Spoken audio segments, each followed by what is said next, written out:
大埔宏福苑火災造成嚴重死傷，全香港都陷入非常沉痛嘅氛圍。距離聖誕節仲有大約3星期。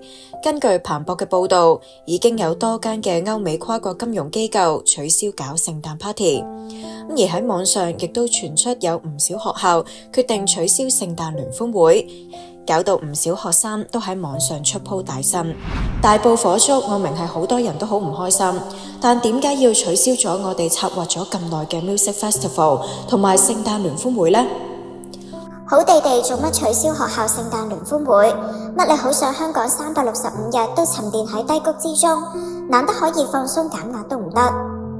其實教育局喺上個月28號有向全港嘅學校出咗正式嘅通告，要求本地課程嘅中小學同埋幼稚園喺11月29去到12月1號嘅下午時段停止校內嘅所有慶祝活動。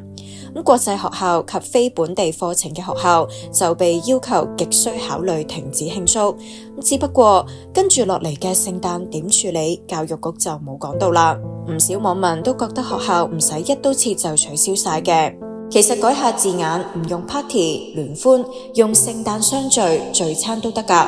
覺得呢個時候可能好多人反而需要人關心同陪伴。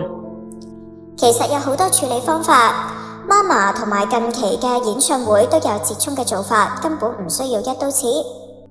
今日屋企樓下班助選團拉票拉到聯歡會咁啊！加上教育局嘅通告，只係呼籲學校考慮暫停慶祝嘅活動，並冇要求取消聖誕活動。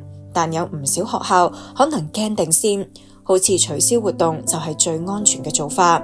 呢個星期香港人都愁眉苦臉，既然12月7號立法會選舉投票可以如常舉行，甚至喺火災之後高級公務員周年晚宴都照搞，點解一班學生只係需要一啲活動去舒緩下負面嘅情緒，放鬆下都要取消佢呢？而且對學生嚟講，佢哋可能已經係期待咗聖誕 party 好耐，對小六同中六學生更加係別具意義，因為係最後一次喺校內嘅聖誕聯歡，而且佢哋日常嘅生活、熟悉嘅環境、朋友等等，可能就係佢哋安全感嘅來源，更係最重要嘅情緒支柱。喺已經咁抑壓嘅社會氛圍底下，連一絲放鬆嘅活動都冇埋，對學生嚟講會唔會太 harsh 呢？今次條片就嚟到呢度，大家又點睇呢件事呢？歡迎留言講下。鍾意條片記得俾 like 同 subscribe，繼續支持 channel V 出更多嘅片。